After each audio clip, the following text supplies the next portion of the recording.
with people that autism and If you can ADHD, apologise for him, I surrender. It's not about apologising for him. It's Yes, about you are. understanding That's what about you're doing. what he's saying. You don't understand the conditions of certain people that do have impulsive behaviour because of neurodiversity. Just when you thought this shameless crowd couldn't sink any lower, boom, here we are once again, proven completely wrong. In walks Fahima Muhammad, stepping into a so-called debate on free speech, accountability, and dangerous rhetoric. She twisted herself into knots trying to justify the corrupt two-tier justice system ripping Britain apart. The hypocrisy couldn't be more blatant. Labour councillor Ricky Jones walks away untouched, while a concerned British childminder, Lucy Connolly, gets publicly torn to pieces. The far-right extremists, which was an ideology, and it's been seen as Lucy Connolly attacking asylum seekers, which is seen as a protected group. And she did plead guilty to stir up racial hatred. All right, Jeff Banks, carry on. OK, so I visited Southwold, and it's this beautiful... Yeah. And it's this wonderful seaside town, faded, had seen better days. The people that live there are either people from Liverpool that moved out 30, 40 years ago. They're now retirees, they're very elegant, or young people that are buying inexpensive homes there. So that's the population, street after street of kind of lovely Victorian houses, a wonderful seafront. And then this awful stabbing went on, where 10 children were injured, 3 were murdered, and it's blighted the whole town. They now feel that they're the Hungerford, you know, where that dreadful atrocity. Yeah. So it's depressed the whole town.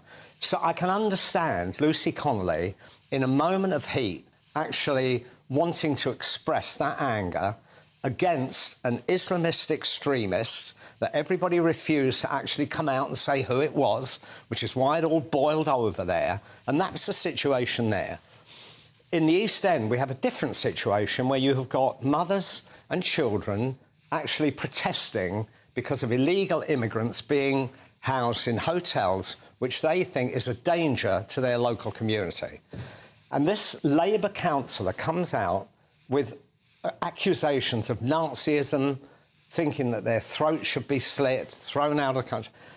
Clearly a hatred crime. But the difference is, on the one side, and I think Lucy Connolly maybe was advised to plead guilty because she'd get a slap of the wrist and get sent home, and she wasn't.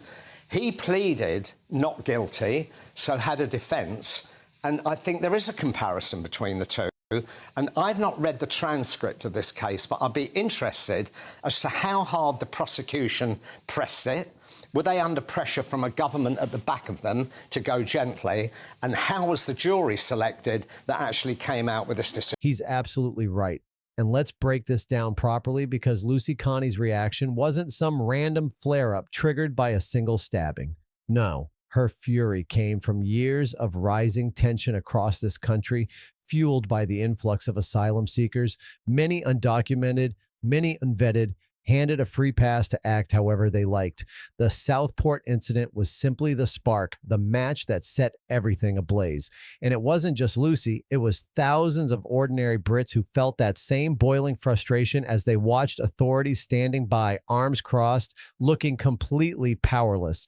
But fine, let's play along with the state's narrative for a moment. Let's pretend Lucy's words were incitement. All right, then, let's take a look at this. Now these people don't give a shit about who they hurt. Hey! Children and women using those trains, destroying the submarine. Yes. They are disgusting, nasty. Talk your truth. Talk we need to cut all their throats and get rid of them all. I just want to say thank you all. I'm going to leave it there. He's a suspended Labour councillor, and yet somehow, despite those vile comments you just heard, he wasn't found guilty of encouraging violent behavior. Not guilty. Let that sink in. And here's the real kicker, folks. The most shocking part isn't even that Lucy Connolly was hauled away and treated like some kind of political criminal. No, Sonny, it's the brazen two-tier justice staring every Brit in the face. They're not even pretending anymore. And then to top it off, our own Home Secretary had the sheer audacity to outright deny that a two-tier system even exists. Deny it. It's beyond insulting. They genuinely think we're fools. Gangs who are here and now established in every part of the UK The gangs comprise, we don't know how many asylum seekers who've leaked out of the hotels, calling themselves barbers, cigarette and sweet vendors, etc. And they're operating illegally with alacrity. We're all watching it daily. And we know that these people in organised crime, they go to quiet areas and no one dare say anything. Apparently, doing nothing wrong is now considered a crime, because that's exactly how this clown show operates these days. And believe me, people are seeing it clearer than ever. Tensions have blown so wide open that even major public figures aren't bothering to soften their words anymore. Take Ant Middleton, for instance. The man dropped a not-so-subtle warning on Twitter, hinting that something huge is brewing. And we'd love to get into that right now, but nope. Hold tight. We've got to endure someone's completely brainless opinion first. Look, both was investigated, both were charged, and both were put before a court, showing equal,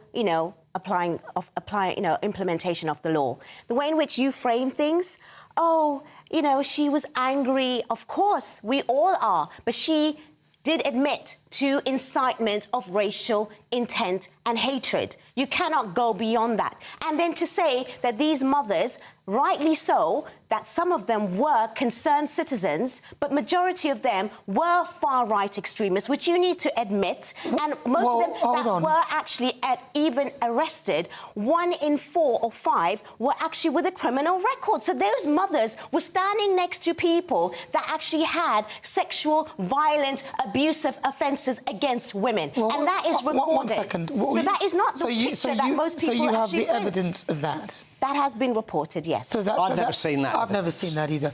Oh, of course. Suddenly she's the nation's moral compass, deciding who counts as a criminal and who doesn't. Give it another week and she'll be lecturing us that grooming gangs are nowhere near as dangerous as those far-right extremists. Absolutely laughable. But then again, it's meant to make no sense, and because her entire stance is nothing more than a heaping load of biased nonsense. And if you're still sitting there thinking, well, maybe she's got a point, then have a look at this. I think that's mainstream media. That's not mainstream media. I'm sorry, I disagree with that. This is mainstream media. And Councillor Jones can hardly be held up as somebody that is actually sort of very cosy and actually acting emotionally in the moment, which is what he pleaded to. He did, and that's what he pleaded to. He almost pleads that he's actually sort of dyslexic and he acted in the moment. It doesn't wash with me. Excuse me, you don't understand neurodiversity as well either. He was undoubtedly inciting violence, and he should have done time for it, unquestionably. No, I'm sorry. With people that autism and if you ADHD, can apologise for him, I surrender. It's not about apologising for him. It's about understanding about what he's saying. You don't understand the conditions of certain people that do have impulsive behaviour because of neurodiversity. You are talking to somebody who actually works in that industry and actually understands and deals with these kinds of things. Well, so you cannot say that. And you were speaking to somebody that grew up in a mining town in South Wales that experienced everything that you have to do on the tough, hard line to actually get wherever they are in this country. Yes, we all have to work hard. That's experience. We all have to work hard. That's experience. No, I've also got experience. So let me get this straight. A bloke can sit there on a live stream ranting about slitting throats, and he gets the benefit of the doubt because of so-called neurodiverse impulsive behavior. Yet a woman sends a tweet, no knife, no threat, nothing. And she's the one thrown behind bars. Make that make sense. And if Ricky Jones gets the privilege of defending himself and walking away spotless, why wasn't Lucy offered the same basic fairness? Let's be honest, Lucy speaks for thousands of ordinary Brits who've been slapped with the far-right thug label and are now terrified to even talk about what's happening in their own country. Now, don't get me wrong, we'll support the state when it locks up anyone truly pushing violence. But what we won't accept is this crooked two-tier justice system that punishes one group while bending over backwards for the other. What do you reckon, lads? Fair system or the stitch-up of the century?